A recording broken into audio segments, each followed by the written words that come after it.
দেখো, কলকাতা মহানগরের বৈঠক ছিল, বিজেপির 4টি সাংগঠনিক জেলা নিয়ে এই বৈঠক ছিল। কলকাতা উত্তর, শহরতলি, যাদবপুর, কলকাতা উত্তর এবং দক্ষিণ, এই 4টি লোকসভা কেন্দ্র বা বিজেপির সাংগঠনিক জেলাকে নিয়ে এই বৈঠকে অমিত শাহ একেবারে স্পষ্ট করে দেন যে এই 28টি বিধানসভা কেন্দ্রের মধ্যে 20টিতে জিততেই হবে। এবং তুমি যে কথা বললে যে টার্গেট অ্যাচিভ করার প্রসঙ্গে তিনি যেটা বলছেন যে 3 থেকে যদি আমরা 77 হতে পারি তাহলে 77 থেকে 200 নয় কেন।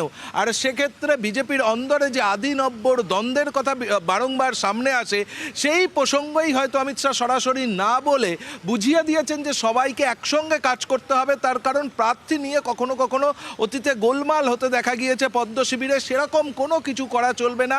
দলের যিনি প্রার্থী হন না কেন তাকে জেতাতে নামতে হবে, সকলকে একসঙ্গে ঝাঁপাতে হবে, এটা অমিত শাহ স্পষ্ট করে দিয়েছেন।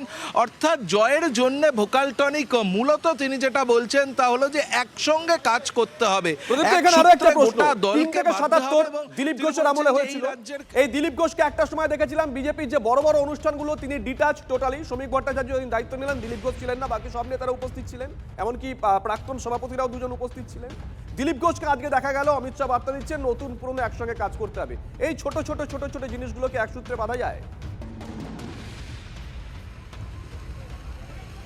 দেখো, সেই বাধার কাজটাই হয়তো অমিত শাহ এই বছরের শেষ দিনে করে গেলেন এবং সেটা বঙ্গ বিজেপি নেতৃত্বকে যেমনভাবে বুঝিয়ে দিয়ে গেলেন, একই সঙ্গে কর্মীদেরকেও বুঝিয়ে দিয়ে গেলেন যে এই রাজ্যের যে পদ্ম শিবিরের যে 4 জন মূলত মুখ হিসাবে দেখা যায়, সেই 4 জন একসঙ্গে বৈঠক করছেন। অর্থাৎ তাদের মধ্যেও কোথাও কোনো বিবাদ নেই, তারা একসঙ্গে কাজ করতে পারে এবং সেই বার্তা দিয়েই একসূত্রে একটা বাধার চেষ্টা করলেন অমিত শাহ।